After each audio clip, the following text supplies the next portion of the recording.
அடி பொங்கல பொங்கல் ஏமா ரேஷன் கார்டுல கூட்டமாவா இருக்குது பாத்துங்க அடி வயசுக்கு ஒரு மரியாதை இல்ல நீயாமா லூசு பையில நீயாடா என்னடா இந்த நிலைமையில வந்து நிக்கிற ரேஷன் கடைக்கு போயிட்டு வர ரேஷன் கார்டுல காசு தான் பிரிய குழந்தை குடும்பமா பிரிய வந்து பிரியா நீ வேற சரியான கூட்டம் மகளுங்க பொம்பளைங்களா மகளுங்க முழுவதும் முக்கிறாளுங்க துணிகளை அவுத்துட்டாங்க அம்மன மாச்சு ஓட விடுறாளுங்க ஓடுறாளுங்க அதான் இது வேலைக்கு வர நினைச்சு நீ விஐபி டோக்கன் வாங்கி போயிட்ட உள்ள அதனால அது புதுசா விஐபி டோக்கன் இது பாரு குழந்தைய வச்சு பிச்சை எடுத்து பாத்துருப்ப இல்ல வேலைக்கு போய் சம்பாதிச்சு பாத்துருப்ப டோக்கனுக்கு சேல் விட்டு பாத்துக்கிறியா என்னடா இதோ பாரு ஒரு டோக்கனுக்கு 50 ரூபா விட்டு குழந்தை விட்டாமா குழந்தையில பாத்துட்டு போங்க போங்க முன்னாடி போங்க நீராங்க இதான் சாக்கரி இப்ப கப்ப தவுக்கல் வாயா 10,000 ரூபாய் சம்பாதிச்சா 3 நாள்ல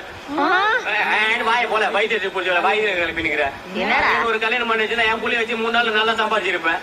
என்ன பண்ணி தோழிட்டு ஆளே மூஞ்சி பாரு நல்லா டேடி குழந்தை அழகாகுதுடா அம்மாட்ட ஒரு ஆய விட்டு டோக்கனுக்கு அம்மா தூக்கி பத்திக்கின்னு வரேன் ஆய விட்டு டோக்கன் தர மாட்டாங்க ஆய விட்டு டோக்கன் தர மாட்டாங்க 300 பேர் புக் பண்ணி வச்சிருக்காங்க 3 நாள் கழிச்சு வா போனி நிஜமாவாடா ஆய